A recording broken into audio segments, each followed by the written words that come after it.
The basic laws of health. Incorporate those 8 laws. They sound simple. They sound simple. You may have heard it your whole life, but I tell you, those 8 laws will make the difference of whether you live long or you live short.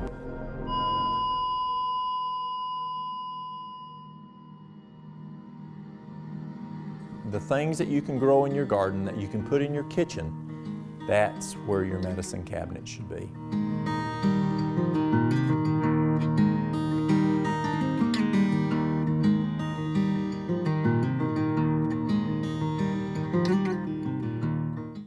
In 1969, in my home state of Tennessee, we were the 4th healthiest state in the nation. In 2009, we were the 4th unhealthiest state in the nation. And when Nashville wanted to see why, they found there was 2 major reasons. Number 1, our diet. In 1969, when we went out to eat, we went to grandmother's house to go out to eat. 2009, folks were going to McDonald's, they're going to Burger King, they were going out to whatever kind of restaurant it was, but they weren't eating at home. The other thing they found is in 1969, folks were drinking water. Or if they did drink a soft drink, they were drinking just a little soft drink. But in 2009, folks were drinking 48-ounce gulps, 2 liters, a lot of soft drinks. And those 2 things made a huge difference in how healthy Tennesseans were just over those few years, from 1969 to 2009. Well, I'd like to look today at what impact a kitchen can have on your health. What's in the refrigerator, what's in the kitchen cabinets can either make you healthy or it can make you sick. And we found that there's some basic rules of law. What we eat, what we drink, are we exercising? Are we getting sunshine? Are we getting fresh air? Are we temperate? Are we making the right decisions? What time do you go to bed?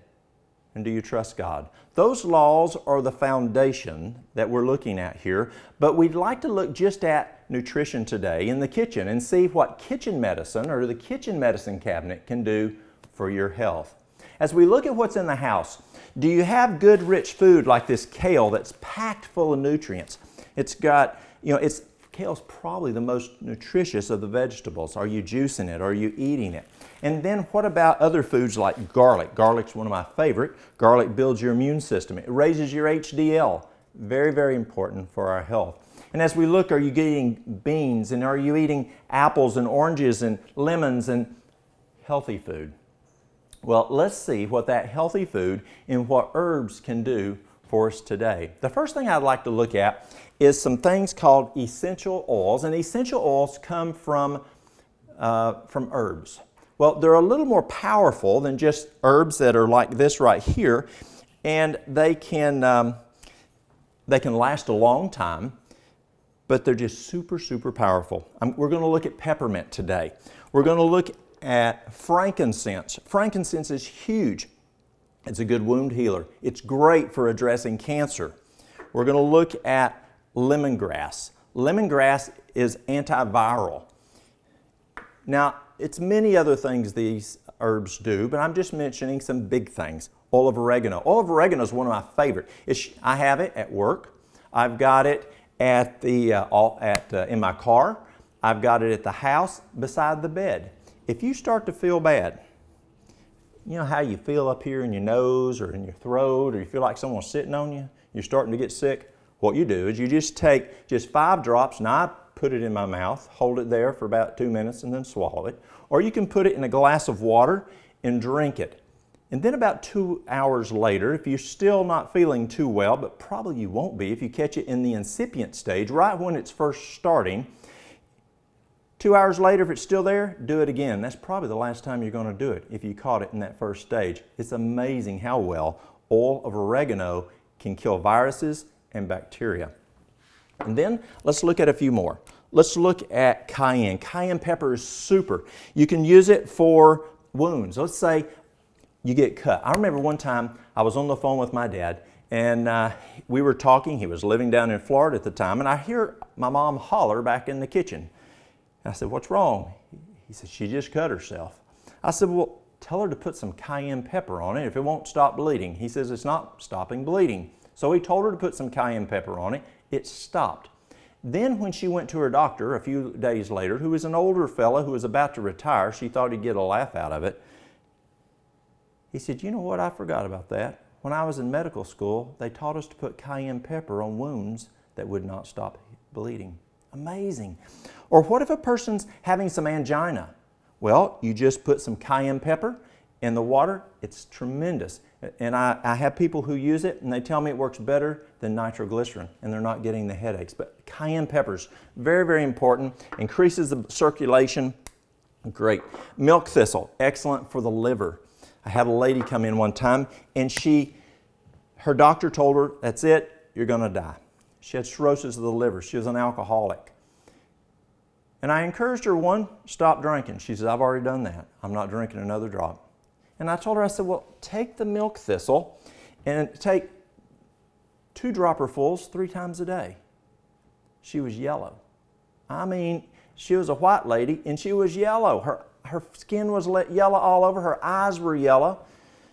So we did this, and then we did bentonite clay all over her several times a day. Well, she's still alive. She no longer has cirrhosis of the liver. God healed her. It's amazing what milk thistle can do for our liver.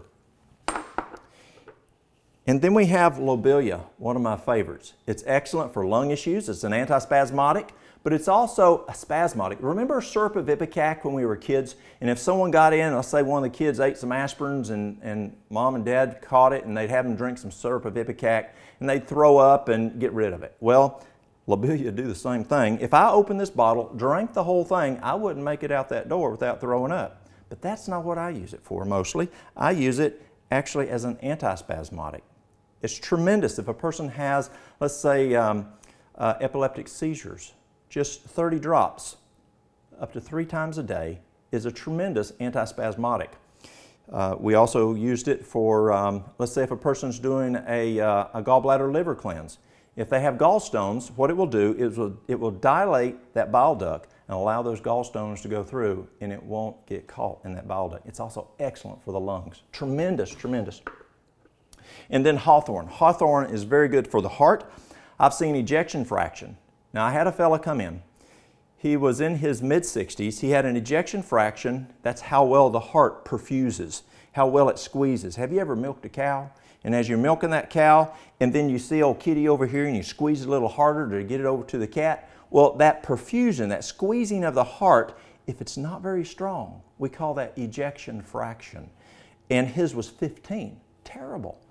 The man didn't have a lot of money, and he says, just give me one thing. He started hawthornberry. That's all he did. Well, God did the healing. But the man went from ejection fraction from 15 to 55 by using hawthornberry. Tremendous, tremendous for the heart. Pine needle. If you don't have pine sap, which is one of my favorites, if you don't have pine sap to use in wound formulas or put on wounds, pine needle oil also works very well if you don't have that. Lavender. I was talking with my daughter-in-law, Summer, just the other day, and she told me that my grandson, Kyler, was having problems sleeping, and what she does is she has one of these little diffusers in the room where he sleeps, and she puts lavender in there every night. Well, he was having problems going to sleep and settling down. Now that she puts the lavender in that diffuser, he's falling asleep. She'll put it in before she takes him to the room to put him to bed. And when he gets in there, he smells the lavender, it calms you down. Ladies love lavender. It calms them down. They'll use it in the bathtub, but lavender is very, very good. Another one's clove oil. And many of y'all have heard of clove oil, your dentist has. If you have a toothache, and that tooth, you just can't get that tooth to quit hurting, and you can't get into a dentist for 2 weeks or whatever, pull out from your medicine cabinet. Don't wait till you have a toothache to go try to find it because they may not have it anywhere near you. Find it. Put it in your kitchen medicine cabinet. And if you have a toothache that's just, y'all have had toothaches, you know how bad they hurt. Put a little clove oil on there. Be careful, don't get it on your tongue. It'll numb your tongue too. But put a little clove oil on that gum area there, inside, outside, and we'll talk about some other things to do. But clove oil will kill the pain for that toothache. Also, I use clove oil when I'm out working in my garden. Let's say there's gnats and mosquitoes. I'll take a little clove oil, put it on me. I'll use eucalyptus. I'll use different ones, but this is one I'll use. The gnats can't stand it for about 2 hours, and then I'll put some more on. Works very, very well. Citronella, another great one to keep the bugs off. You know of citronella candles. Well, this is citronella oil, and I use it to keep bugs off and varmints away. Now, another one, let's go back to the peppermint. If you want to keep bugs away, mice. If you ever get mice wanting to come in the house, or rats in the barn, or maybe squirrels in the attic, they hate peppermint. And so what you do is you put peppermint on a cotton ball, toss it in a drawer, toss it under the in a kitchen drawer or wherever. Pour it across, spray it over a threshold where they might come in the house. Throw it in the attic to keep the squirrels away. It works very well to keep rodents away. We also use it for spiders. Spiders don't like it either. Ants don't like it too much, but especially spiders and rodents like squirrels, mouses, and rats. Eucalyptus. Eucalyptus is really good. Have you ever heard of albuterol? Albuterol is something that we use if a person's having problems breathing. I used to use it. I used to have asthma years ago, and I changed my lifestyle.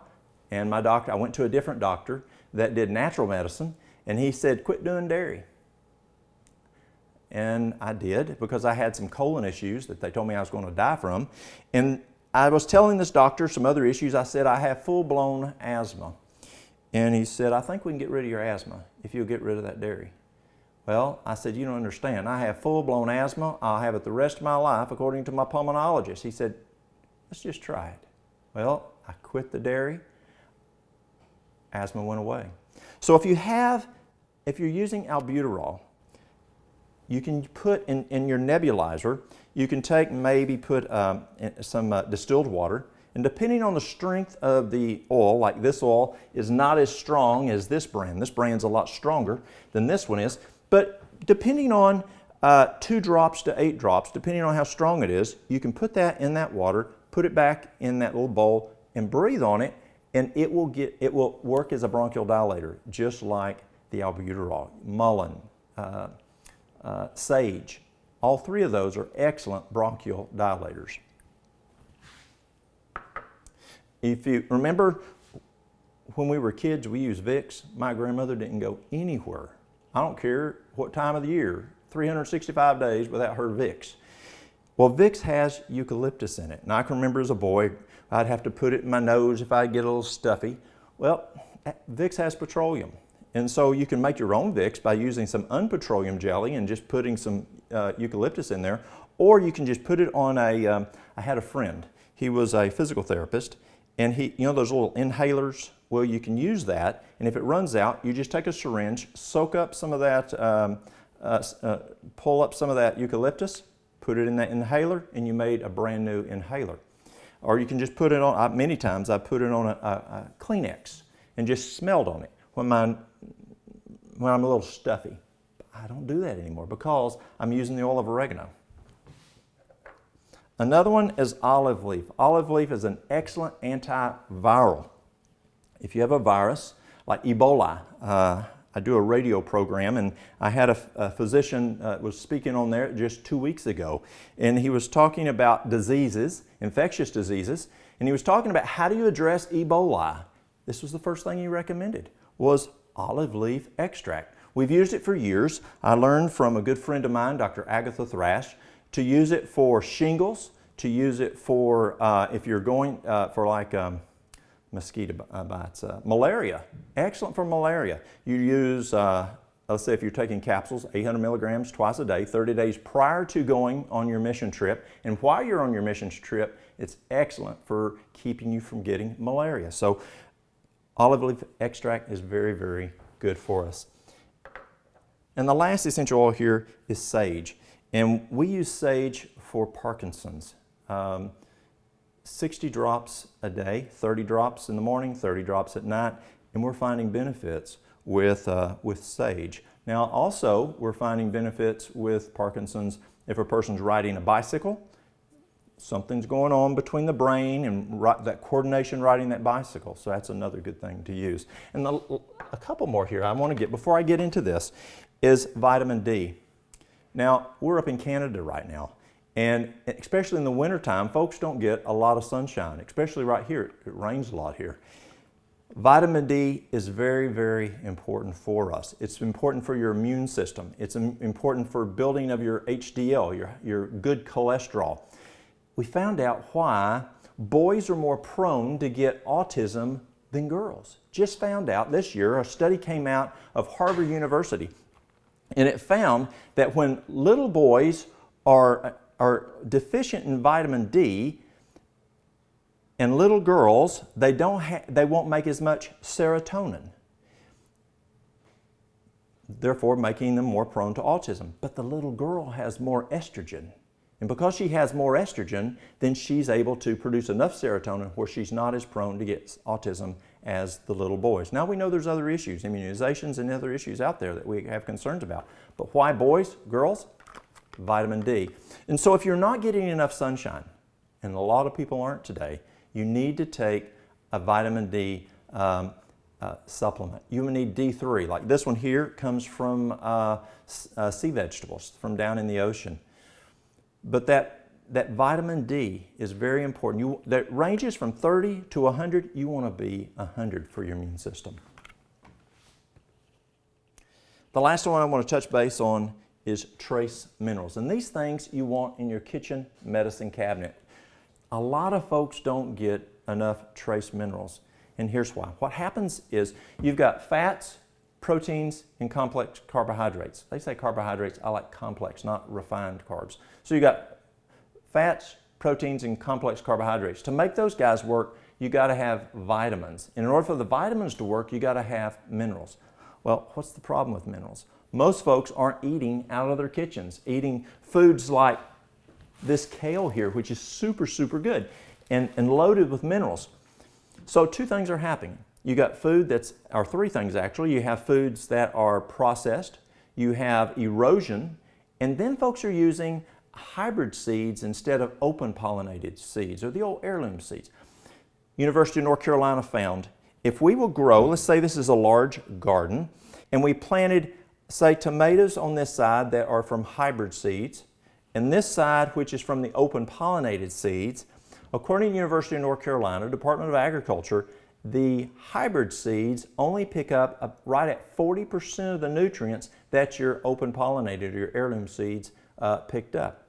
So what's happening? You're only getting 40 cents on the dollar on that nutrition. And look at all the time that you went and you prepared the soil, you planted your seeds, you cultivated, you watered, you picked it, you put it up. Just based on the seed that you stuck in the ground can make the difference of how much nutrients you're getting in that food. So trace minerals really, really help. To be able to, again, you've got your fats, proteins, complex carbohydrates, you've got your vitamins, your minerals. The vitamins and minerals are catalysts. So if the minerals are on 8 cylinders, it makes the vitamins at 8 cylinders. When the vitamins are on 8 cylinders, then it makes the fats, proteins, and carbohydrates work at 8 cylinders. I say complex carbohydrates. Okay, when I work with people who want to stop smoking, I use something called Smoker's Blend.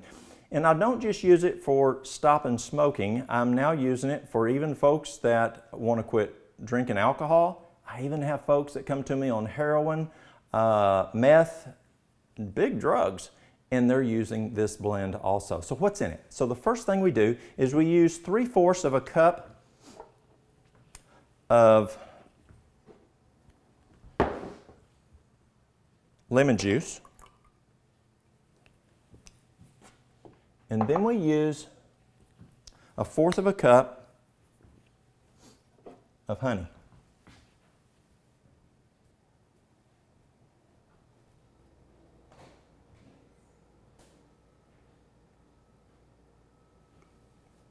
I'm going to double check this to make sure this is 3/4 of a cup.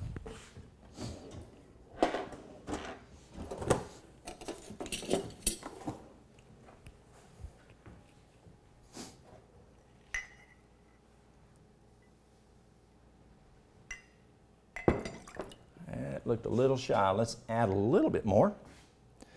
And you want to use fresh lemon juice.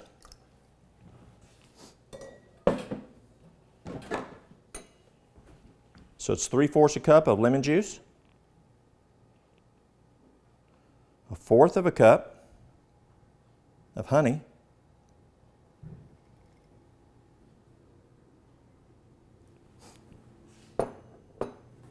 and then 1/3 of a teaspoon of peppermint essential oil.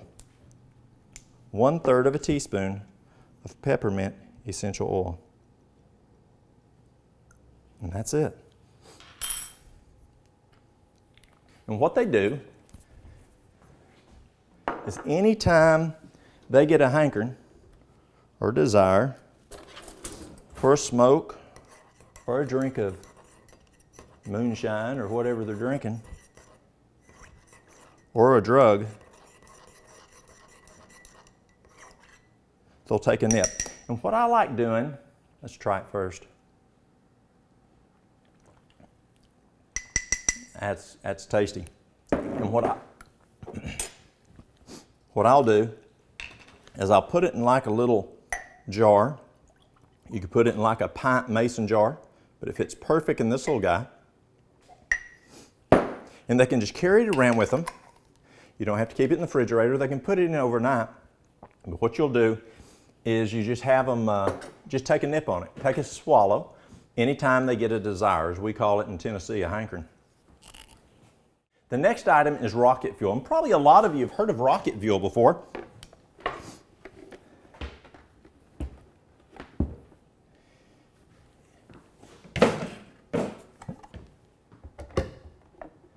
What we use, we'll take a little bit of water.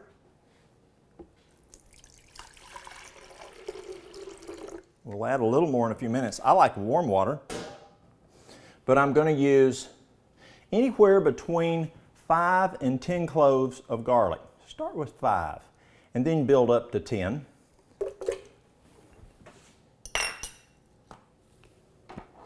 A half an onion.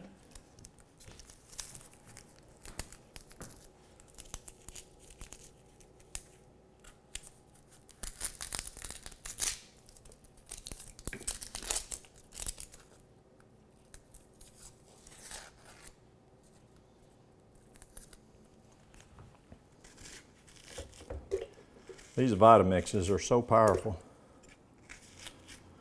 One time I was demonstrating some, and what I'd do, I'd take some corn cobs after folks ate corn on the cob, and I'd fill it full of corn cobs, and I'd pour some water in there, and I'd turn it on.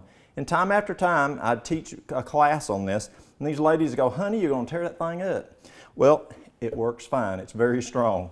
So we're going to put 5 cloves of garlic, a half of an onion. We're going to put, let's see here, get a tablespoon. 2 tablespoons of honey.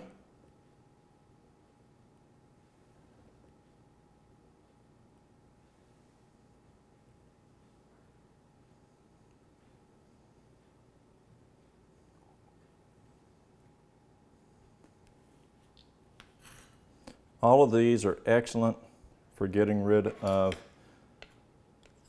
for building the immune system, for getting rid of whatever's ailing you.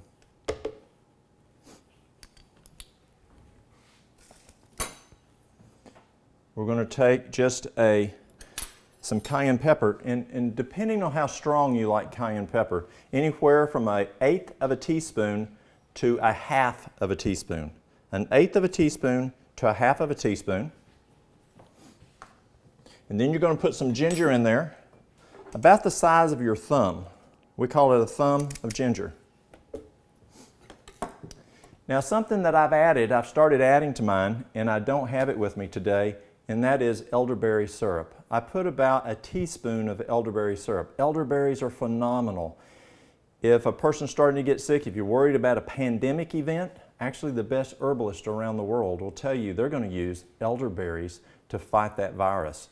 And so I put in elderberry syrup. It also makes it taste a little bit better. So we got 5 cloves of garlic, a half of an onion. Oh, I didn't put the lemon. We're going to put the juice of 2 lemons. We got a half an onion. We got a thumb of ginger. We've got 2 tablespoons of raw honey. When you're attacking the immune system, you want to use local honey. You want it raw honey, and you want it that it hasn't been processed or non-processed honey.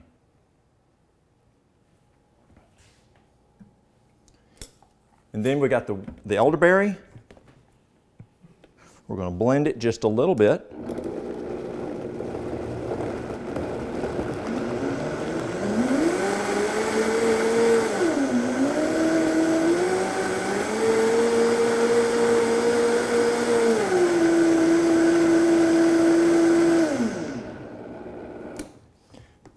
We're going to add just a little bit more water to net a quart.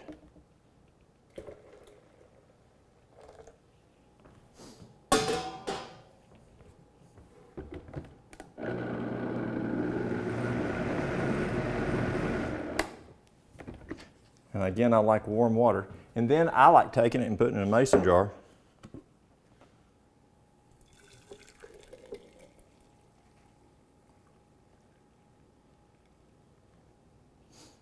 And you want to drink it within 30 minutes. Another item that I use a lot, and that's a charcoal poultice. And most of you have probably heard of charcoal poultices, but I learned from a therapist that I hired from Switzerland a different way to make a charcoal poultice. So what I'm going to use is activated charcoal, and I'm not going to make a huge one, but you'll get the idea here. I'm going to take 2 tablespoons of charcoal.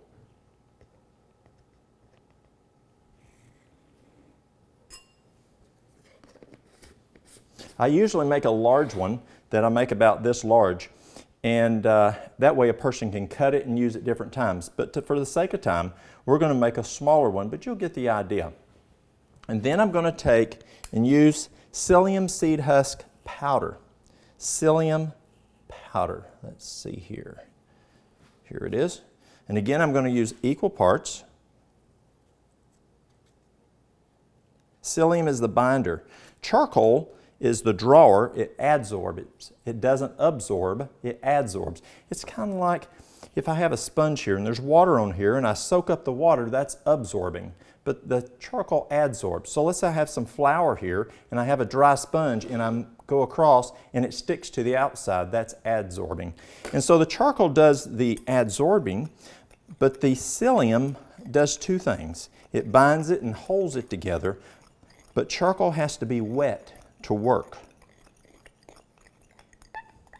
So you want to thoroughly mix it together. Now you can do one of 2 things. You can pre-mix it, and I call it instant poultice, and put it in a jar, take it on a hike with you. You get stung by a bee or bit by a snake or whatever it might be, all you have to do is add the water. So what I'm going to do now is I've got 1 part charcoal, I've got 1 part psyllium seed husk powder, and then you're going to add 6 parts water. Now, how many did I put? I did 2 tablespoons. So we're going to do 6 parts times 2, 12 tablespoons of water.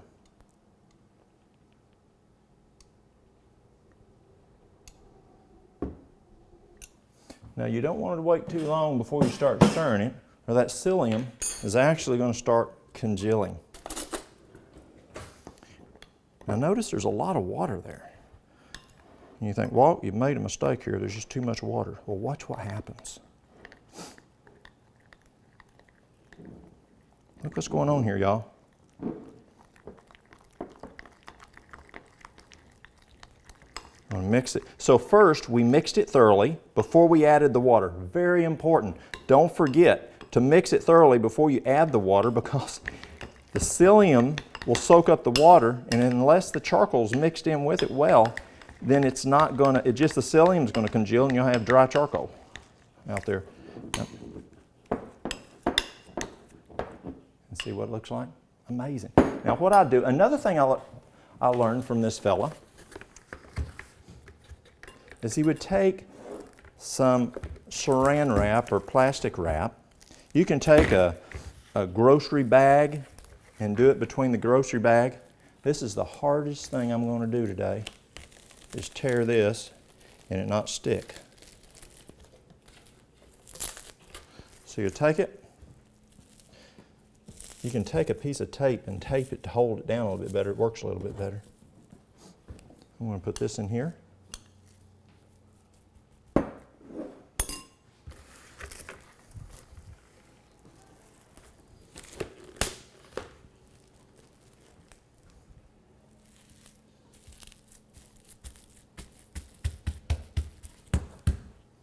You can use a rolling pin. You may use a mason jar, whatever you want. Wait a few minutes and let it soak up a little bit better. See how much better it holds together with that psyllium? Now, you can go ahead and let's say you have an eye infection. Just cut a piece out that's about the size, a little bit bigger than your eye. Or let's say a person has a boil. We call it a boil. And let's say they have a boil on their arm. You want it a little bit bigger. Place it on there. Now, if there's an open wound, put a piece of wet paper towel there, because charcoal does have a propensity to tattoo. And so you don't want it to tattoo, especially something on the face. But put that on there, and then put your charcoal poultice on there. Put some saran wrap or plastic wrap on top of that so that it won't dry out. And then you can either tape that or use some gauze or something to hold that on. And then change it. We use it for breast cancer. I went to Michigan and up to Battle Creek a number of years ago and learned how to use it on breast cancer and lung cancer. We use charcoal poultices on a lot, whether it may be some edema or some terrible wounds. And we'll look at those later. Now, what you do is you can take it and roll it like this, stick it in the refrigerator. And if you want it to last a long time, you can put it in a Ziploc baggie, put it in the freezer. It'll last years. In the refrigerator, it'll last about 5 to 7 days. If you've ever gone fishing in the ocean, squid feels just like squid. The next one's a mustard plaster. And mustard plasters were used a lot back years ago, especially in 1918. Do you remember what happened in 1918? The influenza. And there was two major treatments that they used that were very, very effective on addressing the influenza. One was a mustard plaster, and the other one was a revulsive treatment, a hydrotherapy treatment of hot and cold on the chest with fomentations. But the mustard plaster is what we're looking at today. So what we're going to do is we're going to use, let's see here, I use 3 parts flour. Now I like using whole wheat flour instead of white flour because the white flour is stickier and it's just harder to manage. So I'm going to use 3 parts wheat flour.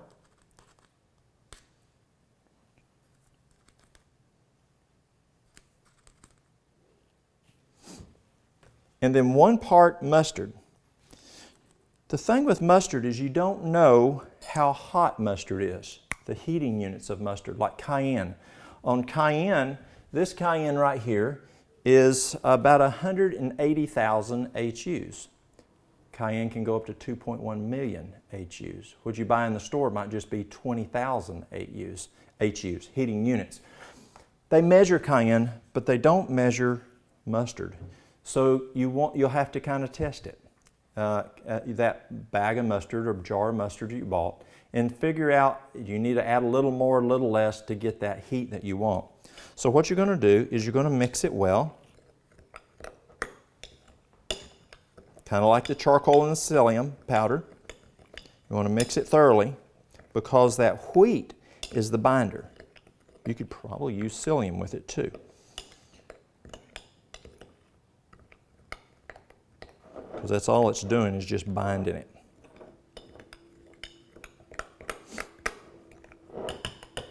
Now we're going to add water, and you want it about as thick as is if you're making biscuit dough.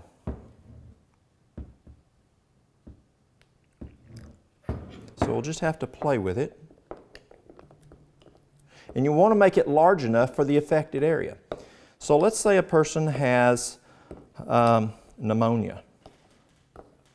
Well, this is what I'm going to put on them. Needs a little bit more water.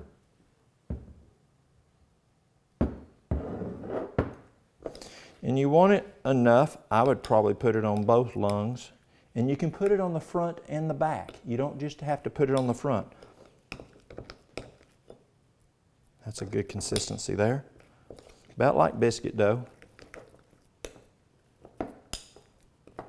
Well mixed. Now the difference in a mustard plaster and a charcoal poultice, you're pulling out the toxins and pulling, and it's actually, the charcoal poultice is soaking up stuff. The mustard plaster, what it's doing, it's increasing vascular flow. It's increasing more blood flow to that area, so it's not getting contaminated. So you can actually use your mustard plaster 5-6 times. Again, I use the either the Walmart bag or the t-shirt bag, we call it. Plastic bag. Now when I was in Venezuela, they don't have the luxury, many places out in the bush, of plastic. And so when they're making charcoal poultices or mustard plasters, they're using a sheet. And they'll use that sheet over and over and over. And so that will work. We used to use a paper towel. When I first started making charcoal poultices, I would just use a paper towel and make it wet on the outside, and it will soak right through it. So you can, depending on where you are around the world, you might be listening in Africa right now, or you might be listening in Malaysia. So depending on where you are is what you use in hand.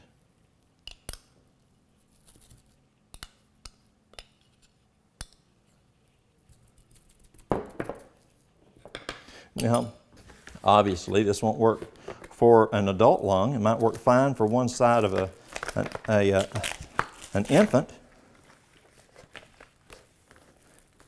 Now, on the charcoal poultice, we made it 1/4 of an inch thick, 1/4 of an inch thick. On the mustard plaster, we're making it 1/8 of an inch thick.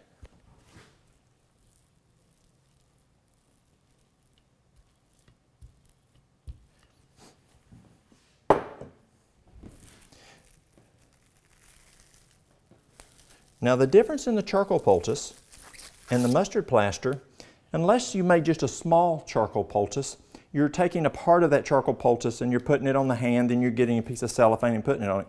But on the mustard plaster, you're making one the size for one thing. And so let's say that you have inflammation in the hand, or let's say that you were putting it on the lung, that you would put it directly on, you won't put any barrier, put it on, and you'll leave the plastic. You don't want to throw away this piece of plastic, because when you pull it off, you're going to put that plastic back on there, roll it up, and it's ready to use another time. You don't want to use a mustard plaster on children less than 2 years of age, because mustard plasters can burn. They actually can, if you leave them on too long, they can actually blister the skin. So we don't use it on children less than 2 years of age, because they can't say, that's getting hot, I'm starting to feel hot. They're just trusting you, or they might start crying. So you want them old enough to say, that's starting to burn. If so, take it off. Normally, people will leave it on anywhere from 10 to 20 minutes. But if they say it's getting too hot prior to that 10 minutes, take it off. Don't say, well, we got to leave it on there for 10 minutes. I'm sorry. You might blister that child or blister that adult. So just take it off, and then you'll use it again. So that's the mustard plaster. Works very, very well. Our next one is the castor oil pack. I like using castor oil packs. I use them for breast cancer. I use them for ovarian cysts. I use them for lumps in the breast. You can use them for all kinds of things. Well, what you do is, we've got our water. I'll turn this down a little bit here.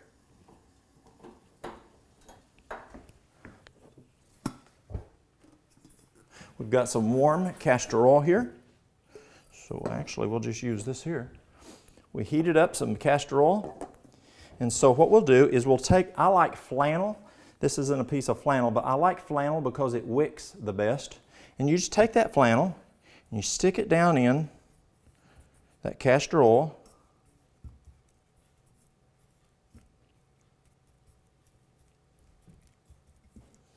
It's rather messy and sticky. Kind of squeeze it out. And then you'll place it on top of, after you've squeezed it out, that area that you're wanting to address, whether it could be breast cancer, it could be like I said, an ovarian cyst or a cyst in the breast, but I use it a lot, probably use it the most on shingles. Now, remember we talked about shingles a few minutes ago? The olive leaf extract is the best thing. It's antiviral, and shingles is a virus. Well, the olive leaf extract is going to work on the virus, but this guy right here is going to dry up those shingles. And so I do two things for shingles. I use the oil of oregano, I use the castor oil pack, and because stress exacerbates or makes worse the shingles, I'll also recommend B-complex. B-complex is phenomenal on stress. B-complex 100, that's 100 milligrams or micrograms, depending on which B that you're looking at there. And give one of those each meal. And what you do is just lay this on top of the affected area, and then you'll put a piece of cellophane or something on top of it and tape it down. And then change it every, say, twice a day or 3 times a day. A wound salve. I make a lot of wound salves. I like working with wounds.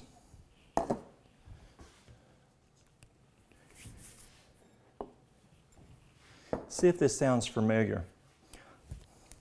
I'll take 1 part golden seal,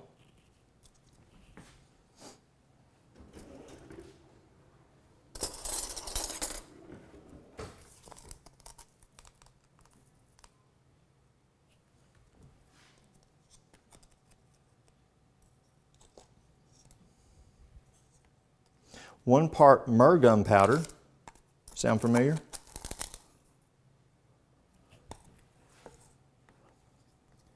And 1 part frankincense. Now frankincense is super duper for wounds, especially deep wounds. Now it's interesting, you've got frankincense here and a powder, which is rather economical, and then you have frankincense and essential oil, which is very expensive. It takes a lot of frankincense like this to make essential oil, and that's why it's so expensive. But if I'm making like just a wound salve, this works very, very well. If I'm addressing cancer, I'm going to use the essential oil because it's much, much more powerful. Now I'm going to mix these together. 1 part golden seal, which kills any type of infection or pathogen that might be there. And then I have 1 part myrrh powder, myrrh gum powder, which is really, really good. It's antiviral. It also is good for healing the tissue. And then frankincense, 1 part, which is really good also for healing tissue. Now, then I'm going to use pine sap. Now remember I mentioned earlier about pine oil. Pine needle oil will do similar, not as strong, but pine oil is also very good if you don't have the pine sap. So how do you get pine sap? Well, this time of year is a little more difficult in the wintertime, but if your sap's up, just go out and bark a tree and get your own sap. If it's too thick, you can cut it a little bit with some turpentine or a little olive oil, and that'll make it a little thinner. You want it about the viscosity of motor oil. And we'll talk about pine sap a little later in another series. But I take about 50% of what I put in, so a half a part of pine sap. And then I'm going to add aloe vera gel or juice. Now, you can either go to the store and buy the aloe vera juice or the aloe vera gel, or like today I didn't have any, so I made my own. You just take your aloe vera leaves, strip off the outer leaf of it, like you'd fillet a fish, cut that outer part out, and then chop it up, and I add a little bit of water, and I'll blend it up. And I have my own aloe vera gel, which is actually better than what you'd buy in the store. So I'm going to add a little bit, and I'm going to work on it because I want to get the right consistency. It's about 1.5 parts of the aloe vera gel, but you just have to play with it and see. And you want to make the wound salve a little juicier at first because the powders are going to continue to soak up the aloe vera, and so it can dry up on you a little bit. If it does, just add a little more aloe vera. If you don't have, by that time you don't have any aloe vera, you can just add a little water.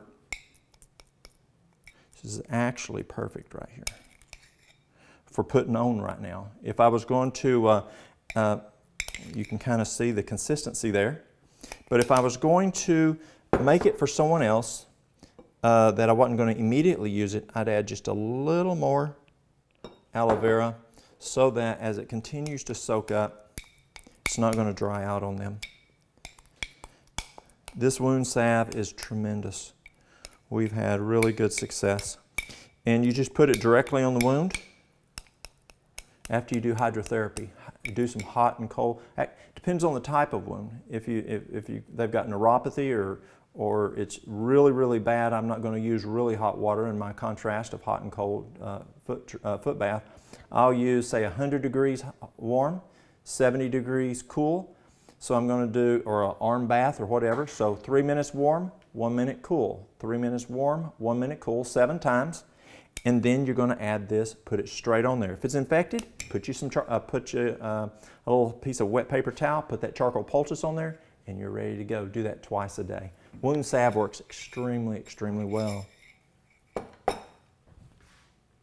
One more thing, a couple more things on the wound salve. If the person smokes, I've never found it to work. Because when the person smokes, you have vasoconstriction, and you don't have adequate perfusion down to that extremity, especially on extremities. You're just not going to get down there and address that. And so they've got to quit smoking. Might be a good reason for them to quit smoking. The other thing is they've got to have good nutrition. For that tissue to heal properly, they've got to have good nutrition. So I encourage you to juice them. Have them juice vegetable juice because there's just super amounts of nutrients in vegetable juice. It's going to be in the blood within 15 minutes. It's not going to take a lot of time to vital force to digest it. And if you can juice them at least a quart a day of vegetable juice, they're going to get more nutrition down to that wound. And again, if they're smoking, they don't have adequate oxygenation because of what's happening physiologically with the tobacco and all those thousands of toxins that are in the tobacco. Hydrogen peroxide.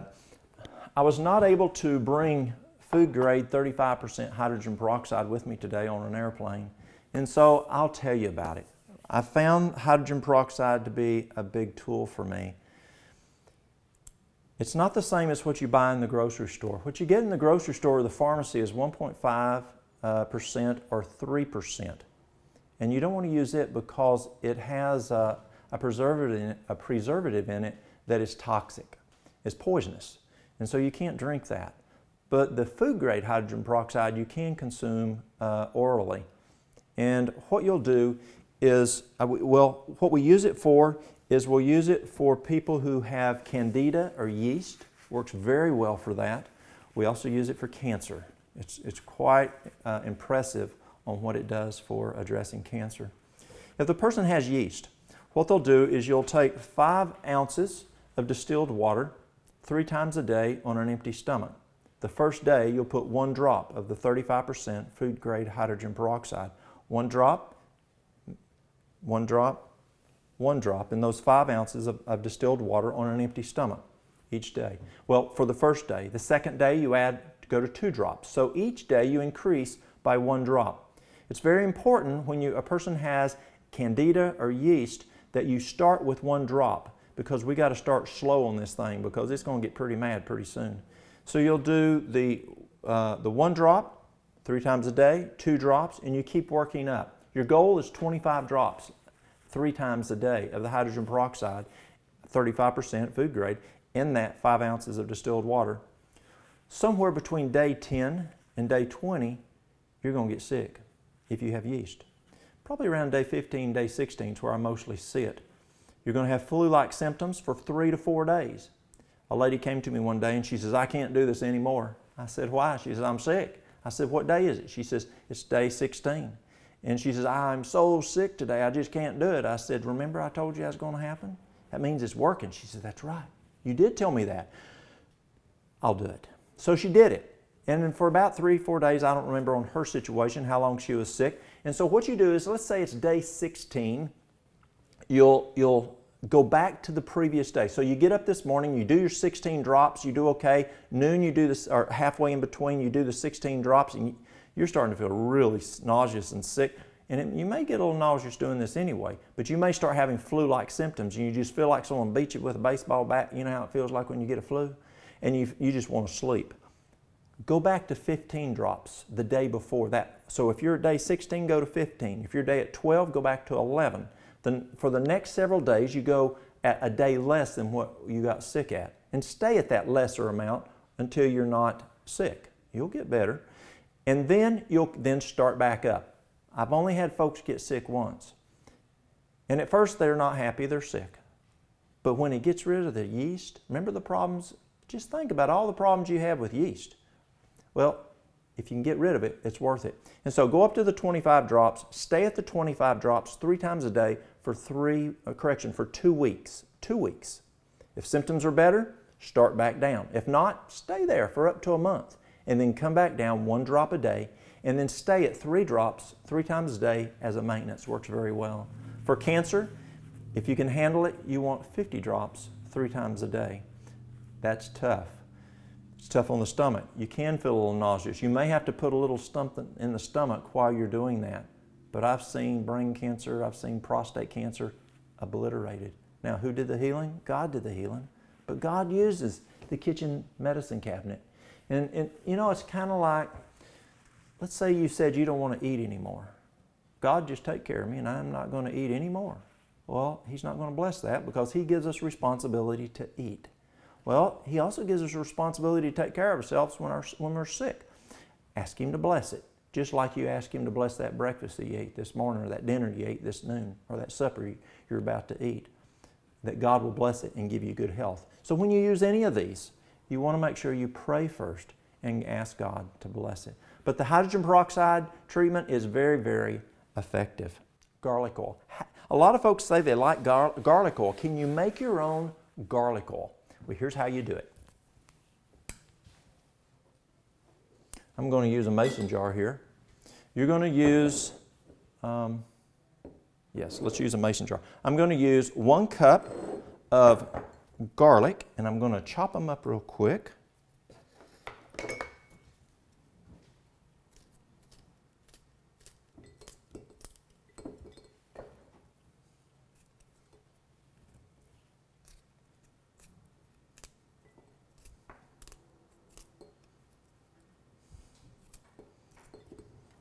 So now we've got 1 cup of chopped up garlic. And now we're going to add 1 cup of, 2 cups of olive oil.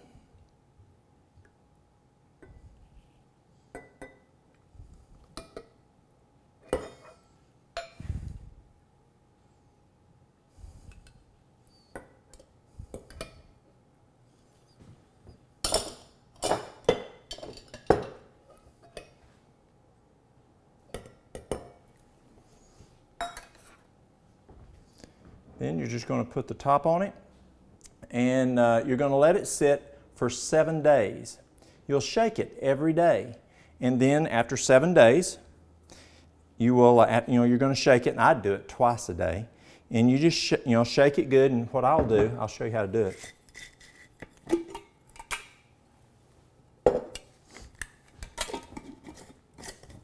That's why I like these mason jars. Is you just shake it in the morning and turn it upside down. And then tonight, you're going to shake it a little bit and turn it like that. And you're going to do it for 7 days, and then you're going to strain it. And then you'll store it in the refrigerator, and you have olive oil.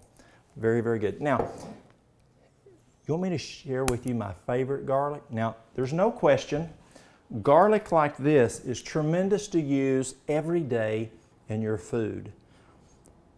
But when I left regular health care, I asked God, show me what I can use to replace vancomycin, which is a very, very strong drug that we used intravenously for patients with MRSA, methicillin-resistant Staph aureus.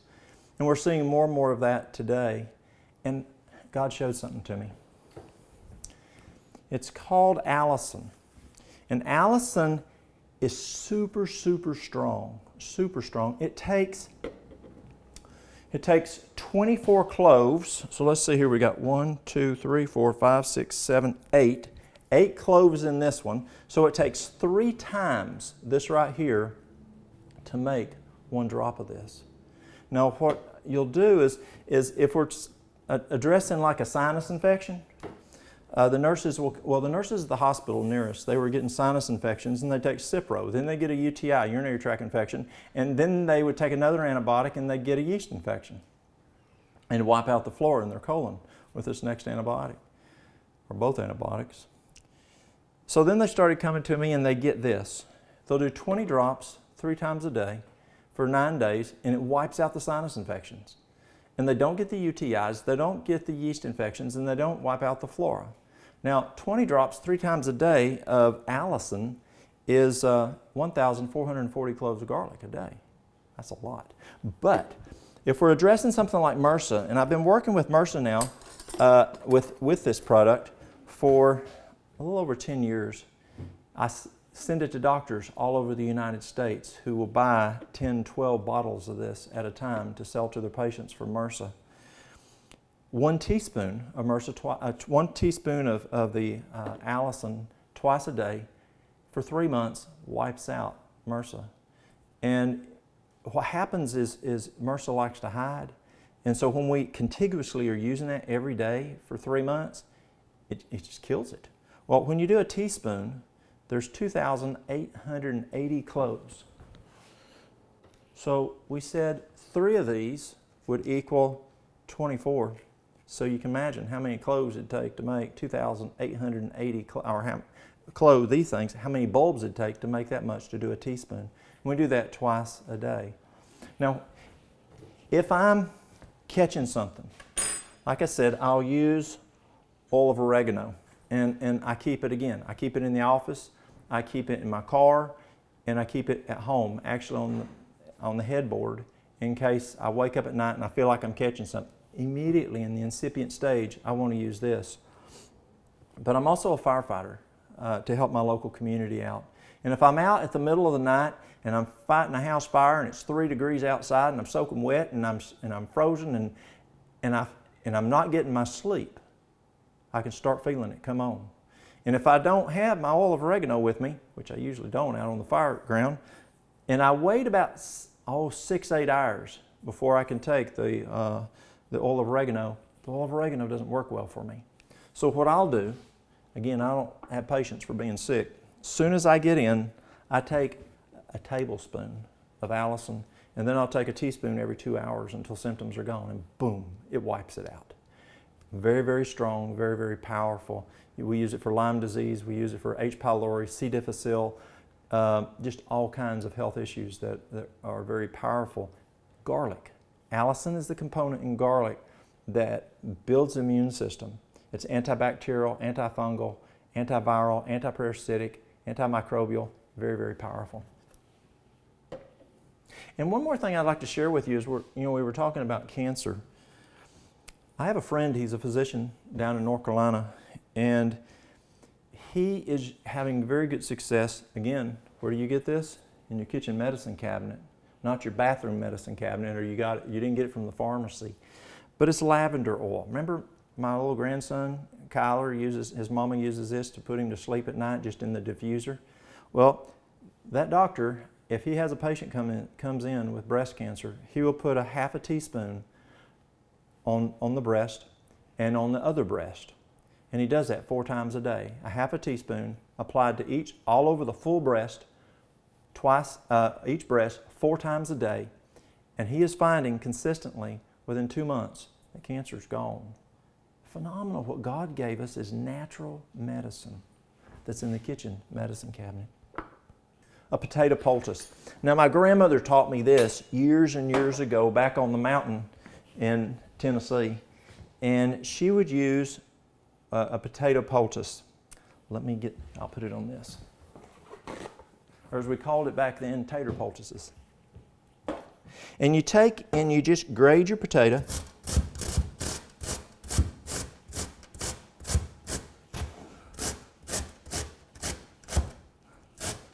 Be careful not to cut yourself.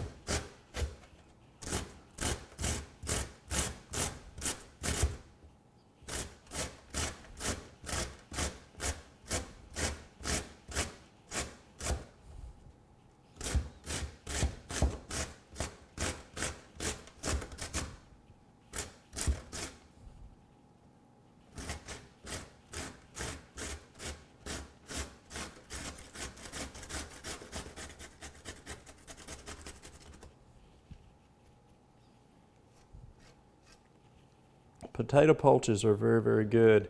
I had a guy come into me one day. He was a Filipino fella. He was a maintenance man. And he was working on a heating unit where he worked. And he turned the valve to turn the propane off. And it was a dark room that he was in. And he couldn't find how to turn the light on, so he just pulled out his big lighter and flicked it on to read something on the furnace, and the valve was malfunctioned, and it did not turn off. When he turned it off, it did not turn the ball valve off. It exploded. It burnt him from here up. Hair was gone, eyebrows, and his face, neck and face were totally burnt. And then he had stripes running up his face, kind of like those cars back in the 1950s that had flames painted on the sides of them. Well, that's what his face looked like, actually flame stripes coming up his face. So we came in and we laid him down on the table there in the exam room, and we took aloe vera. This right here, aloe vera juice. I took a quart of it and slowly just kept pouring it on his face. It sucked it up like a dry sponge. A quart of aloe vera. It just soaked it right up into his face. And then we went and we got a potato and we grated it just like this, and we put it on his face. And then we poured more aloe vera. And the only thing you could see in the man's face, we put a slice of aloe vera over his eyes, and then we made 2 little holes right at his nose so he could breathe. But his rest of his ears, neck, everything was covered in the potato poultice. And we'd leave it on for 5 minutes. Take it off because it was soaking up so much heat. We'd take it off, then we'd get more aloe vera and pour it on his face. Then we'd get more potato poultice. The kitchen, our dietary department, could not keep up with making the potatoes fast enough, grading it with the potato grater, so they started blending it in the Cuisinart, in the food processor. Well, we ran out of aloe vera. That's how I learned to make this here tonight. What he did is we had, in the greenhouse, we had a bunch of aloe vera plants. And we had staff that were from Venezuela and Colombia, and I sent them down to go make fresh aloe vera, just like this here, like we made here today. And we kept using it. And we eventually went to every 15 minutes, and then we went to every half hour, depending on how hot the potatoes were getting. The man didn't have a scar. We treated him for 5 hours, taught his wife what to do. He went home, she continued. He didn't have one, he healed right up and didn't have one scar on him. One of the physicians that was with us that day said, he's a surgeon, he said that if I had treated him in the emergency department with what I have to use in the emergency department, that man would have been scarred for life. Now God did the healing. But God used and blessed grated potatoes and aloe vera, what comes out of the kitchen medicine cabinet. But you can put it on bee stings. There's just all kinds of things you can use potato poultices for. But works very, very well. And so what you can do is, let's say if you've got a bee sting, you can put it on there.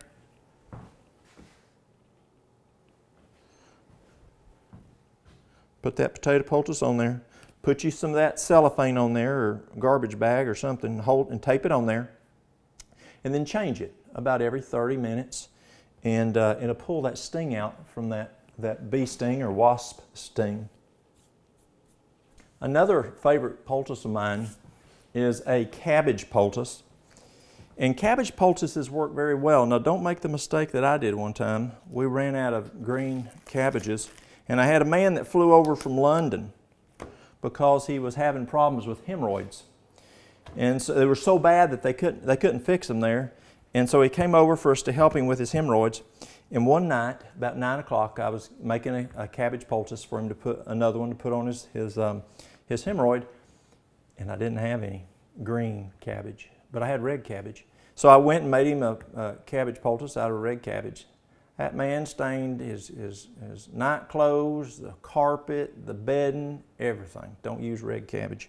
So what you do is you take it, and you can take a hammer or something, and you beat it to where it bleeds.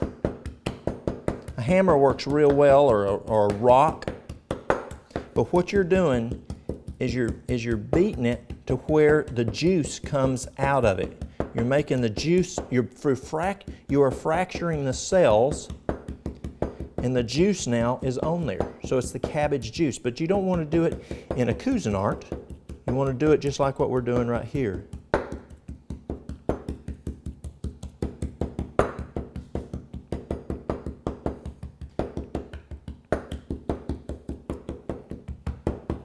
So let's say you have a hemorrhoid.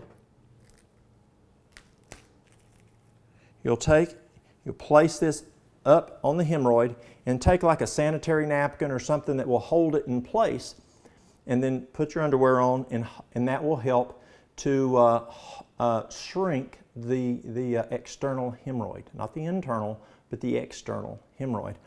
We also use it, let's say if a person has a broken bone and there's a lot of pain, you can apply it right onto the broken bone and put several cabbage poultices around there, or let's say it's a fractured ankle, put it on there and put some cellophane on there, or wrap it with some Kerlix, some gauze, and it will help with the pain. We also use it for wounds.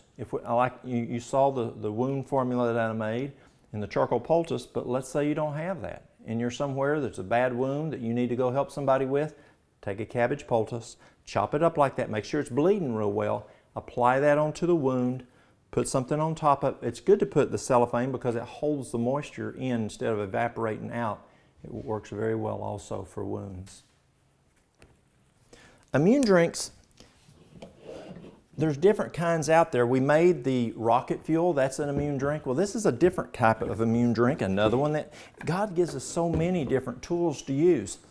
This one uses a grapefruit.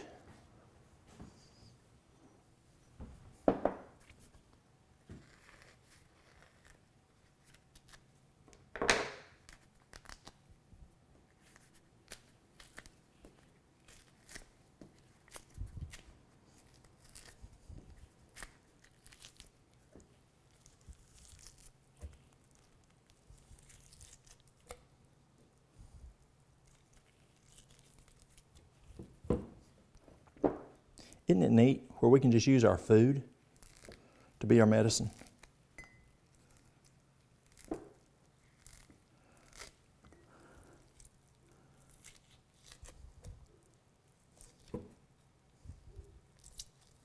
So we're going to use a grapefruit. We're going to use an orange.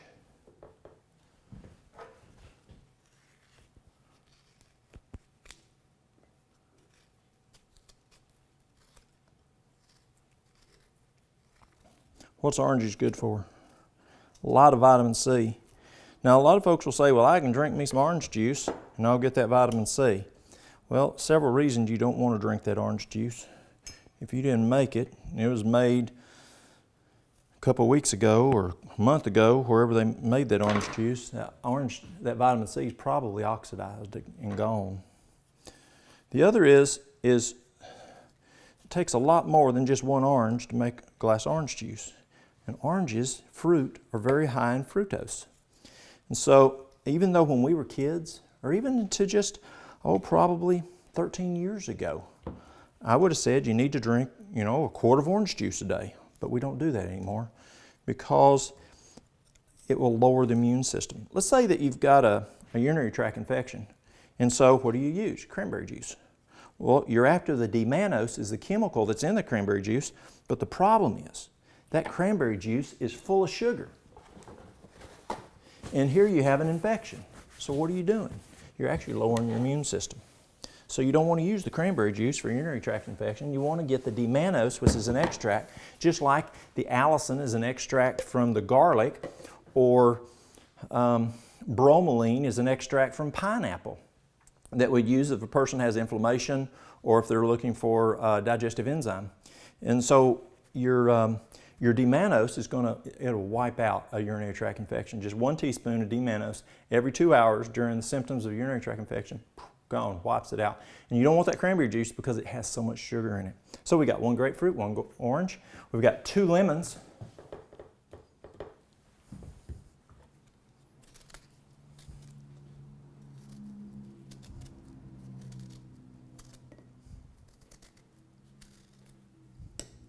And I'm leaving the pulp on as much as I can because that pulp inside is good for you for this.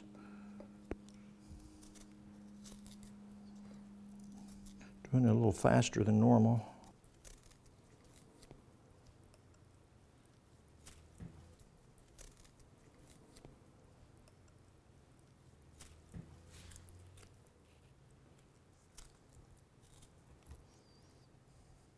Lemons are really good.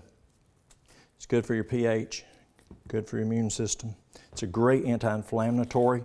When you get up every morning, cardiologists tell us that we should drink water first thing in the morning, and one of the last things we do at night, drink a little bit of water. Be careful though if you're having problems with your prostate or it's going to keep you up all night. You want to get that sleep. But when you drink water, it thins out the platelets and you're less prone for a heart attack or a stroke. Well, the lemon water, first thing in the morning, drink you some warm lemon water. That liter, that 2 cups of water, is going to free flow and it's going to clean your urinary tract. The warm water is going to stimulate peristalsis, make your bowels get running good, work right. And then the lemon is, again, it's going to help your pH to come up, to make you more alkaline instead of acidic. It's anti-inflammatory. It's going to be good it's a good blood purifier. And it's also going to help your immune system. So lemon water is great to drink first thing each morning. So we've got a grapefruit, an orange, 2 lemons. Let's get 2 cloves of garlic. Let's see, 3 cloves of garlic. So we're going to put 3 cloves of garlic in there. And then we're going to put 3 drops of the peppermint essential oil. Just 3 drops, that's all. Not like the smoker's blend. 1, 2, 3. That's it. I think we got an extra, but we'll be okay. And then what you're going to do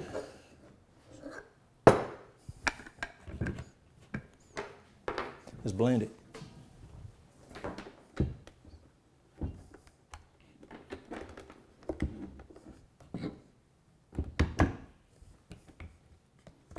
We're going to add just a little water.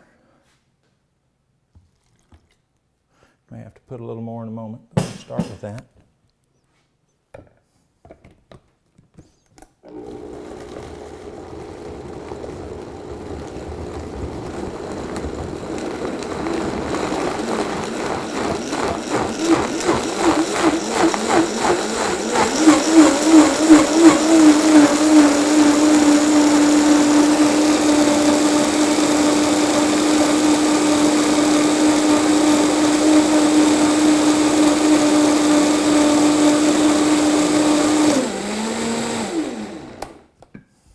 Done.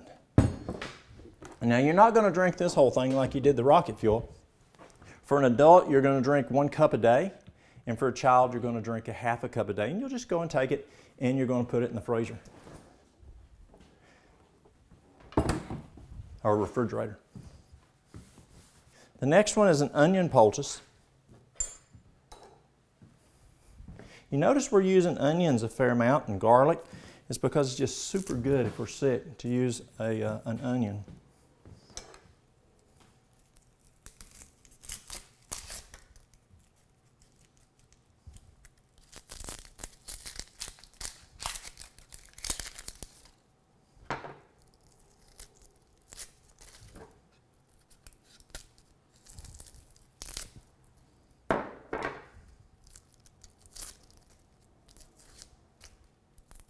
And so you're taking it and you're peeling it like this.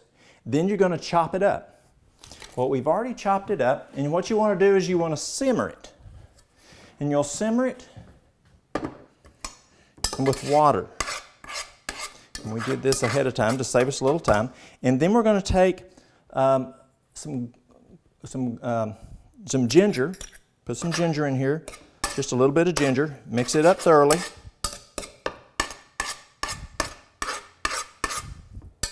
You don't want it real hot, but you don't want it cold.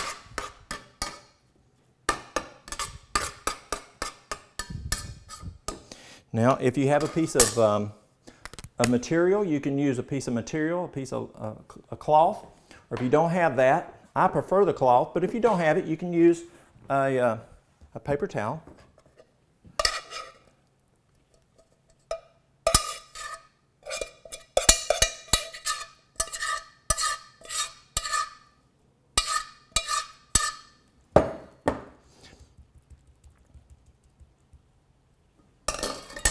You can tape it. Now, if you use a paper towel, as you can see, it's going to get wet through there. And so it's working well. And then you'll just apply it to the affected area. And you can turn it under, tape it, whatever, and then apply it on the... A lot of times we use an onion poultice for lung issues. If a person's having respiratory problems, we'll just apply that onion poultice right on where the lungs are. Again, something that we have in the kitchen medicine cabinet. Okay, so let's look at what we can do here. Let's first start with a tea. I like teas a lot. And what we're going to do is we're going to take and make some wild lettuce tea. Wild lettuce tea is excellent for helping people calm down, but the biggest thing that I've used wild lettuce for over the years is for pain. We'll come back to that, but let's get it started. And I'll show you how to make a tea.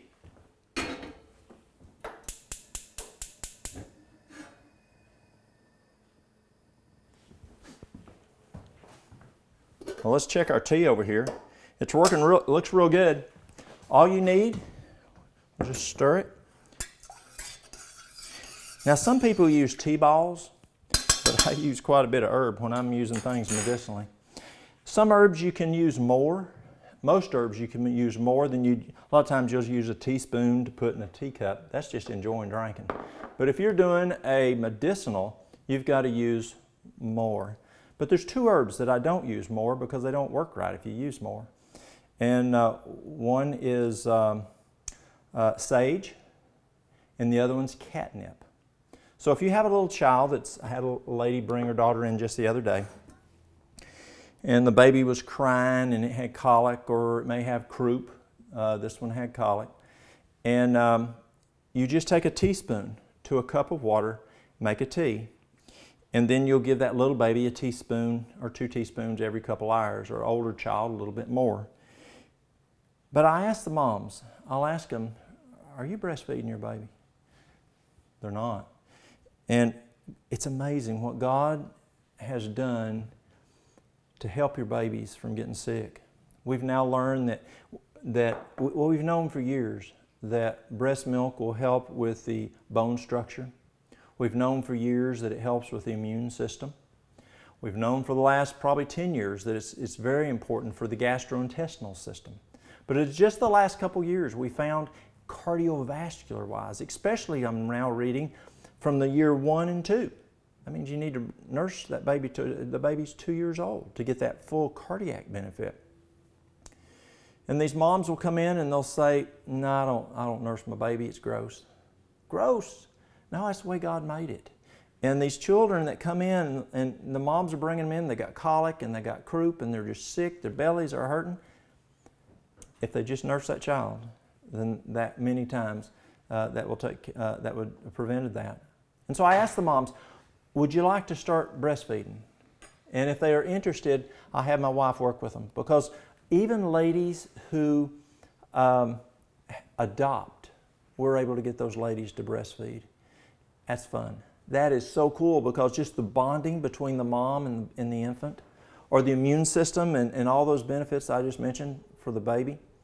And so I encourage you to encourage other folks to be sure and breastfeed.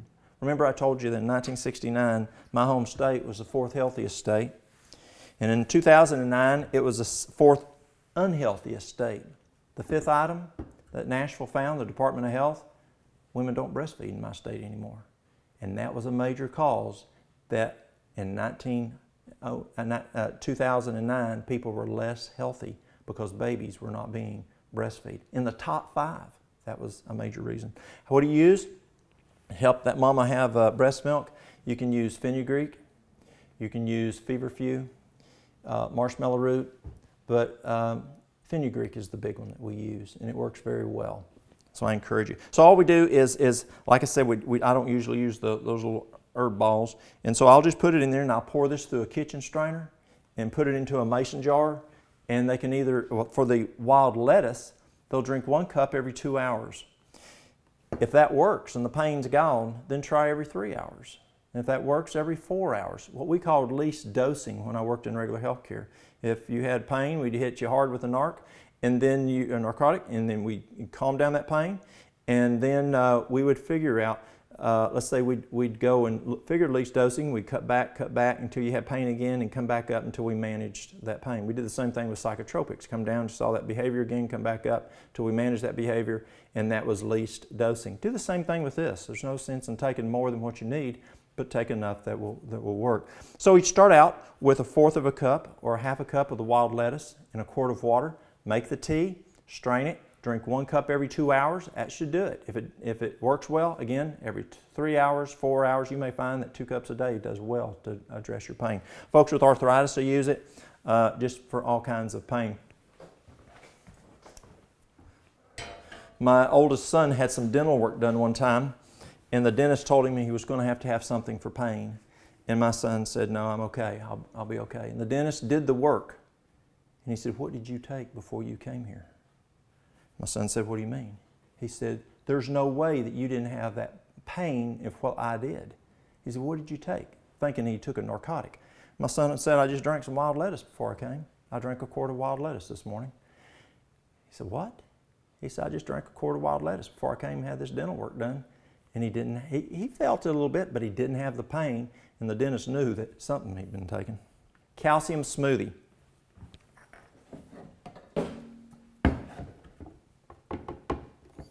In the calcium smoothie, we're going to use 1/4 of a bunch of parsley. Now, parsley's really good. I'll tell you 2 of them. I had a good friend. He was a surgeon, and he called it his blood transfusion. And he'd put the whole thing in there, and then put a little bit of pineapple juice, like we're going to do in a minute, and blend it up and have our patients drink it. It is full of nutrients. This is a great blood cleanser. It's great in chlorophyll. But for this one, we're just going to use, for the calcium smoothie, we're just going to use 1/4 of it. Also, another great source of calcium that we mentioned earlier is this guy right here, stinging nettle. Nettle tea has the most calcium of any of the herbs that I'm aware of.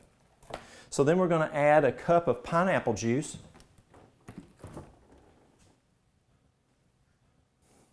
See where I put it? Here we are.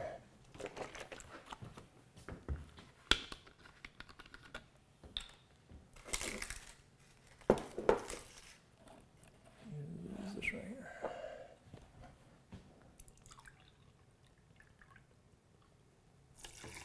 It's just not quite a cup, so we'll put a little bit more.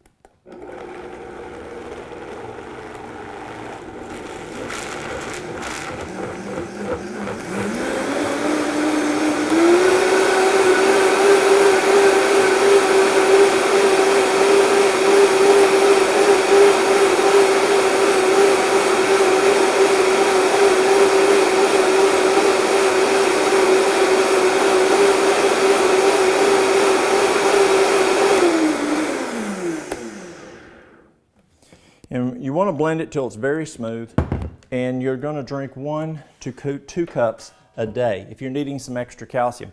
Now, calcium, I'm not that much into supplementation, calcium supplementation. I'd rather get my calcium from these guys right here, green leafy vegetables, your spinach, your kale. If you do take calcium though, in a capsule, in a supplement, make sure that you do a 2-to-1 ratio calcium to magnesium, because when you take calcium, it's going to use up magnesium that's in your body, and that's going to make you deficient in magnesium. We'll talk about magnesium later. But you want, say you're taking 1,000 milligrams of calcium, you need 500 milligrams of magnesium. But here's what's cool. God put the right ratio in your greens. God's going to take care of us. The other one's a colon formula. And this colon formula really made a difference in my life. As I mentioned earlier, I had a physician a number of years ago actually tell me that I was going to die because I had some significant colon issues. And so I went to a different doctor, and he said, I think I can help you. And one of the things he had me do was this colon formula. So let me share it with you. And we help a lot of folks with this colon formula. We're going to use psyllium seed husk, the whole. Don't use the powder. Trust me, it'll get like Jell-O. So you're going to do psyllium seed husk whole. And to help us here on time, what we'll do, so we're going to do 2 parts. We'll say that's 1, 2. 2 parts psyllium, 1 part slippery elm powder. Slippery elm is phenomenal from anything from the mouth to the rectum. Very, very good for the digestive tract. 1 part psyllium powder, a 1/2 part marshmallow root, and a 1/4 part a peppermint, and a 1/4 part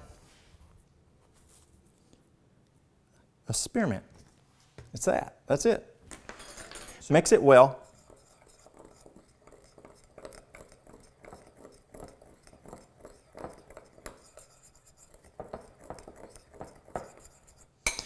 And you want 2 tablespoons 2 to 3 times a day.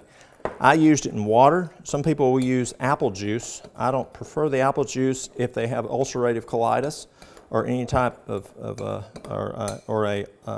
ulcerative proctitis, because that you don't want anything raw, fruits or vegetables, for 6 months until that's healed up. So and so you just take the 2 tablespoons, twice, stir it in there, but drink it pretty fast.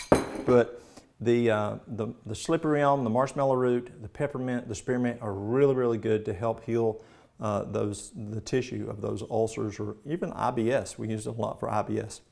Then there's an ulcer formula that we use.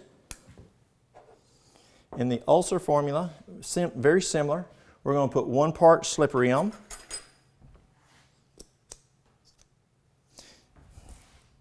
so you've got a stomach ulcer, 1 part slippery elm,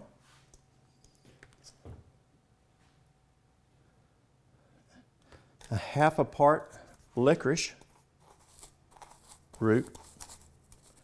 And I did licorice root also. Licorice is really good if you're having problems with the colon.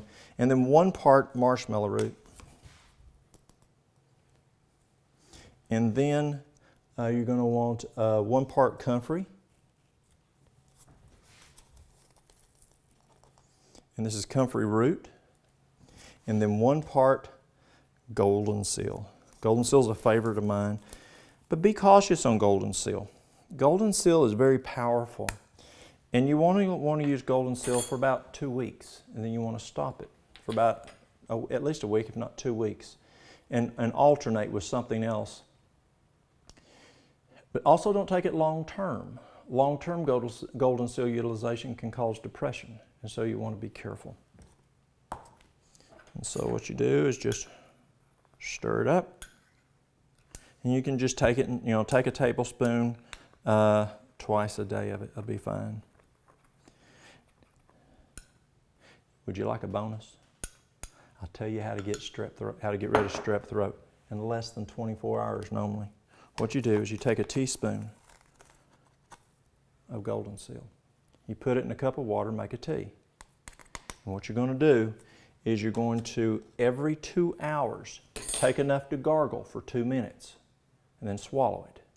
Every 2 hours of waking hours, and normally within 24 hours, strep throat is gone. Phenomenally powerful.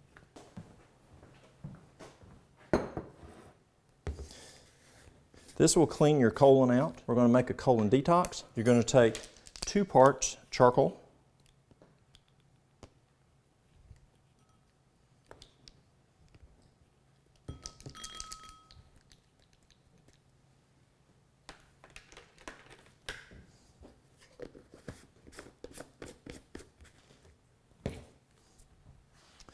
you want 3 parts bentonite clay,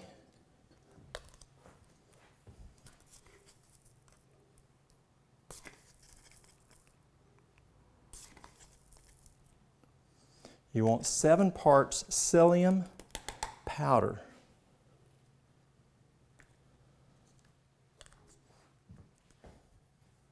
not whole, powdered 1, 2, 3, 4, 5, 6, 7.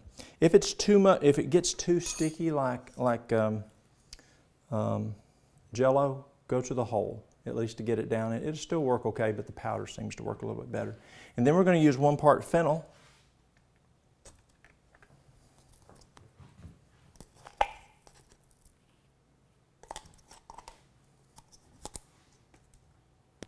I'll mix it well.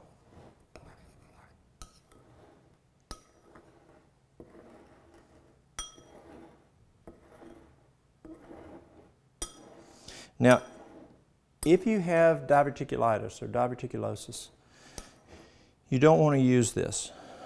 But if you don't have it, or if you do have it, you don't want to use flaxseed. But if you don't have diverticulitis or diverticulosis, you can add some flaxseed in here. And the reason I don't put it in this formula is because I don't want to take a chance on somebody who has that, the diverticulitis or diverticulosis to bother them. But flaxseed, when you leave it whole and don't grind it, you know how you use it for egg replacer and you let it get a little slimy when you soak it in water?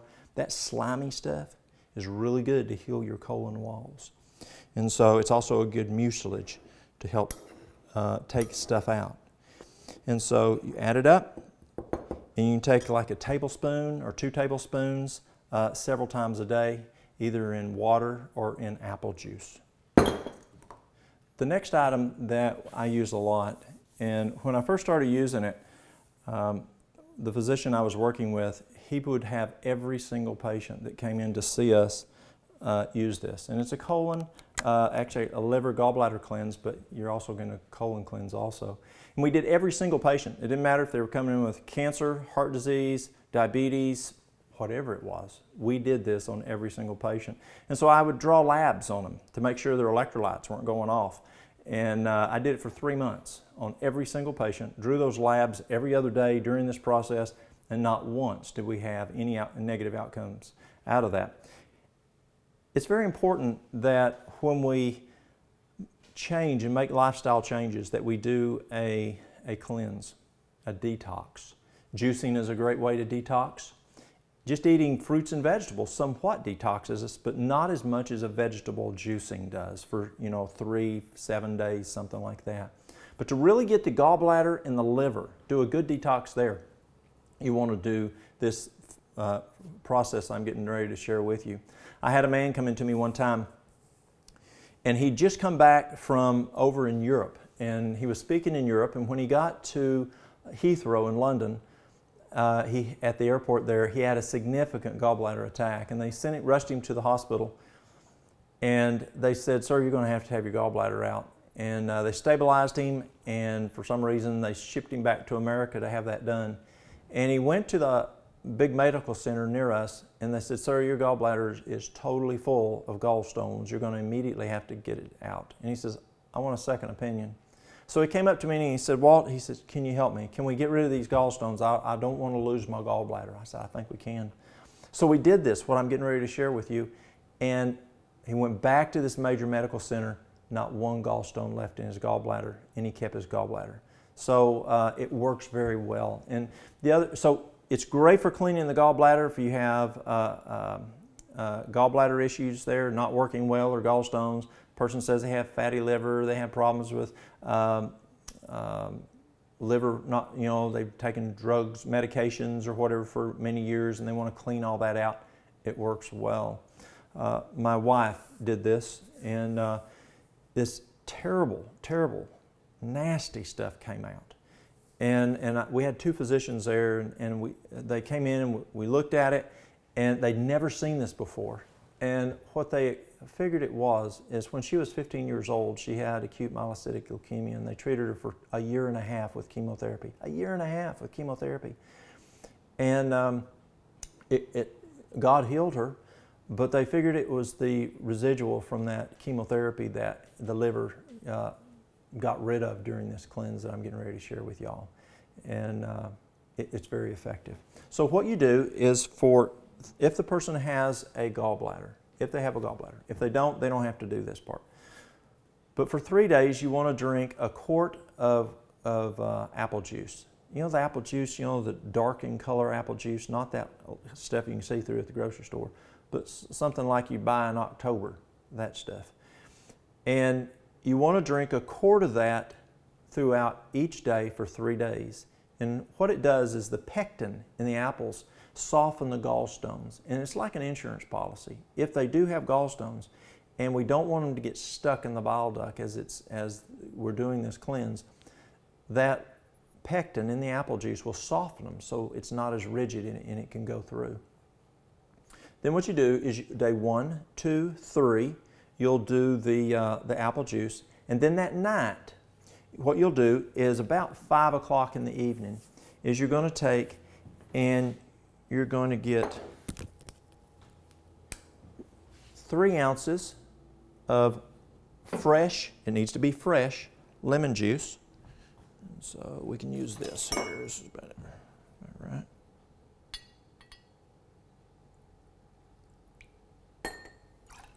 Three ounces of lemon juice.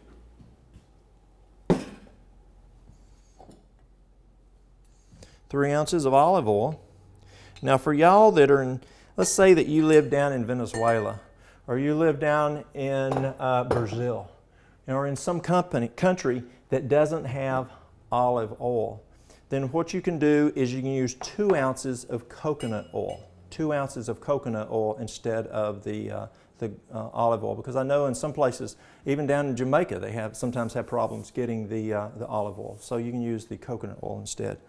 Take that, and you get about a thumb worth of ginger, and you're going to grate it up and put it in there. If you have a blender, it's a whole lot better.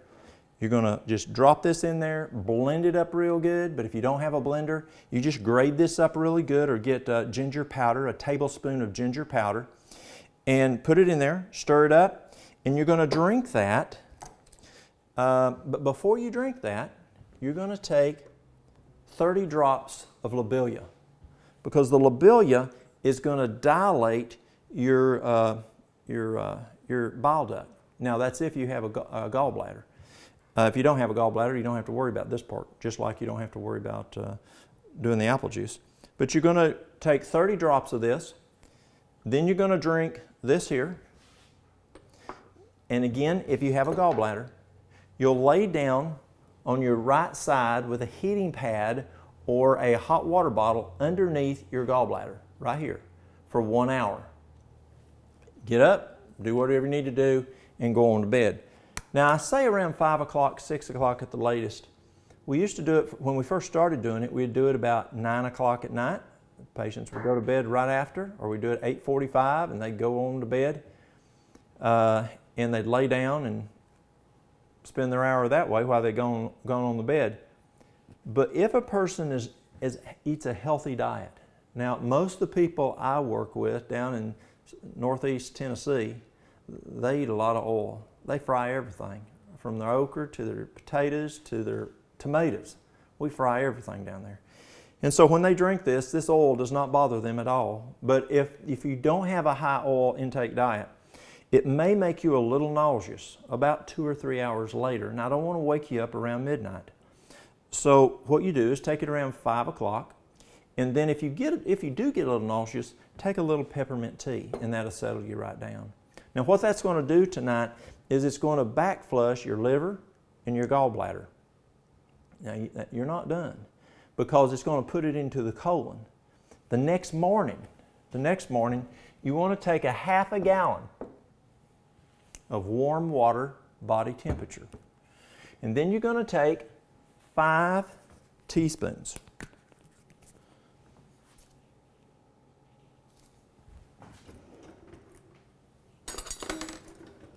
And that's going to make it right at isotonic.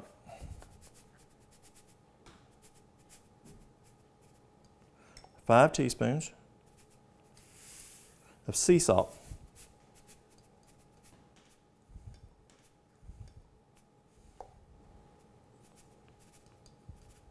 There we go.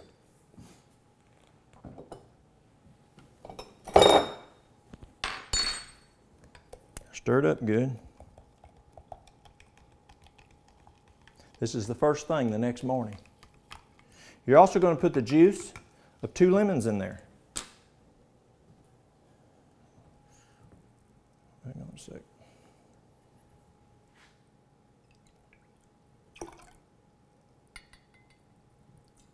It's right about 2 lemons worth. Now, the volume of water is to flush you.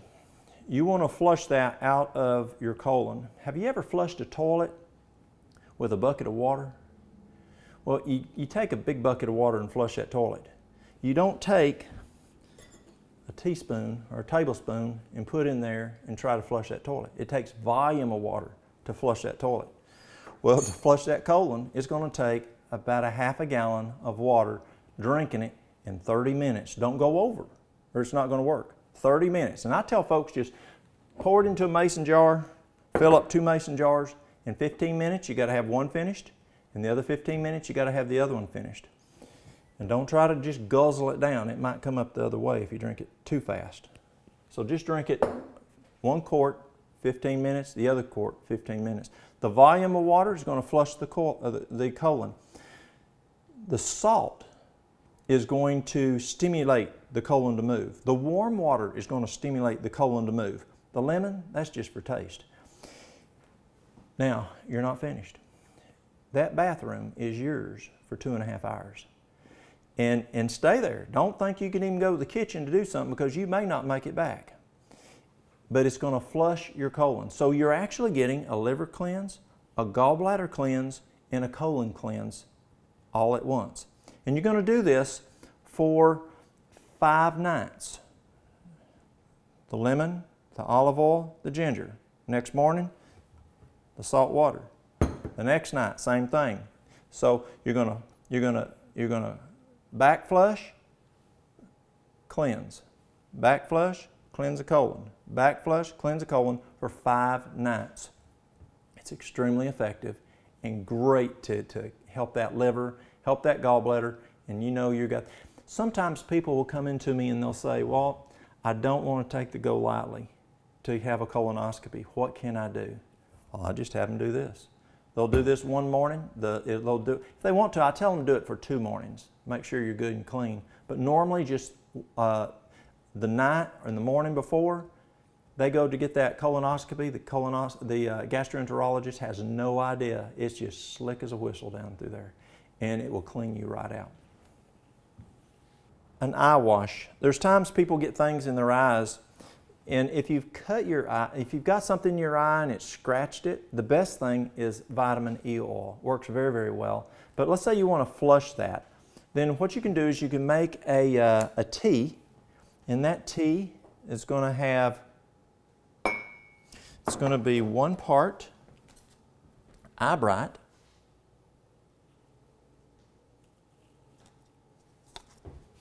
eye bright's really good for your eyes. 1 part eye bright, 1 part chamomile. Remember, we use chamomile for helping us sleep at night.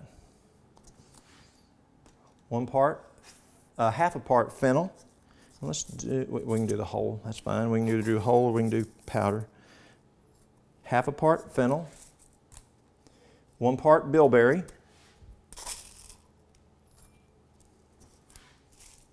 and now let's go back to my favorite, one of my favorites, golden seal. 1/4 part golden seal. You're going to mix it well, and you're going to make a tea.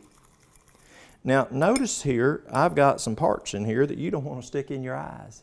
So I like using a coffee filter. Now you can use a paper towel, several thick, but sometimes it may tear a little. And so I like using a coffee filter. Now I don't drink coffee, but that coffee filter is an excellent filter when I'm doing an eyebright tea or a golden seal tea or this tea here that I'm going to put in a person's eye, because I want to make sure it's just only going to be that tea. I don't want anything in there to scratch the eye. You just make a tea, and then what you'll do is you strain it well, and then you'll put it into the eye, and it's a great eye wash. Then there's an eye tea. This one has eyebright leaves. And again, we're going to do 1 part. Let's see here, we can use this one right here. Oh, we use this one.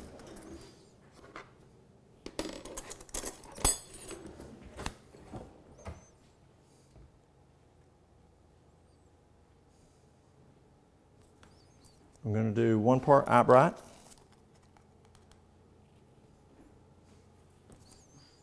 And we're going to do 1 part bilberries, just different herbs. You'll see a lot of similarity.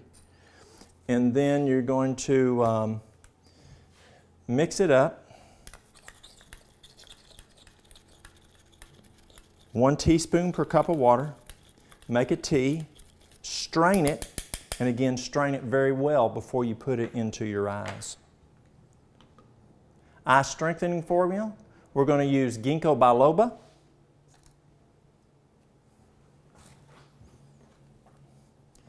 We're going to do, you can either do capsules, as it mentions on the screen. You can take 3 capsules 3 times a day, bilberry 100 milligrams 3 times a day, and then milk thistle 100 milligrams 3 times a day, or you can just make a tea of it where you're doing the ginkgo, the bilberry, and the milk thistle. The same way, I do it equal parts, and then make a tea of it and drink it. So you can either make the tea or you can do it in capsules. Let me share with you a bonus before we leave. I have a good friend who is a missionary over in China, and he tells me, he's a medical missionary, and he tells me that when they treat patients, or if you go to visit a Chinese home, they're going to take, and right before you, when you go to bed, they'll have you get in your bed clothes and sit on the side of the bed. And then they're going to go to their kitchen, and they're going to get a little pail of warm water, about neutral in temperature, about 102 degrees, 103 degrees. And if there's Epsom salt, you can put some Epsom salt in there. That really helps. About, say, a cup of Epsom salt, half a cup of Epsom salt in there.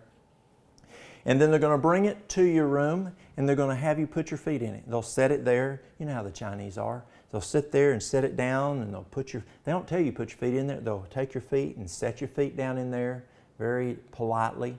And you can actually even put a blanket across your feet, and then they'll leave for maybe about 20 minutes. What's happening physiologically there is you've got vasodilation with that warm water. It's not really hot, but it's nice and warm. It calms the nerves.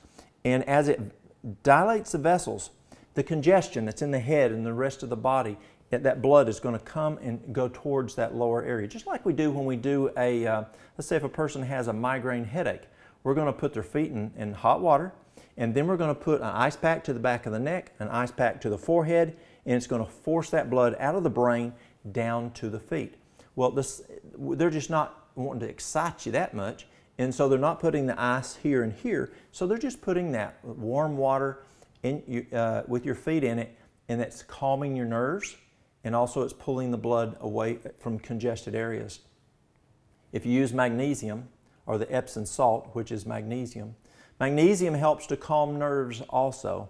Excellent for helping people to fall asleep. And it transdermally will go into your feet. Your feet are a great source to absorb things. We talked about essential oils, great place to put them. Garlic, you can actually take garlic and crush it. Crush it, put it in a sock and put it in your feet. In about 20 minutes, you're going to taste that garlic because it's soaking up through there and getting into you. So putting your feet in that warm water before you go, great way, guys, to treat your wife, or wives, good way to treat your husbands. And set that down, their feet down in there, and it's going to calm them down. And then they come back in after about 20 minutes. They'll bring a towel and they'll dry your feet really nice. And then they'll take that back to the kitchen and dump it, and you're ready to go to bed. Well, y'all, thanks for coming and visit. We'll see y'all next time.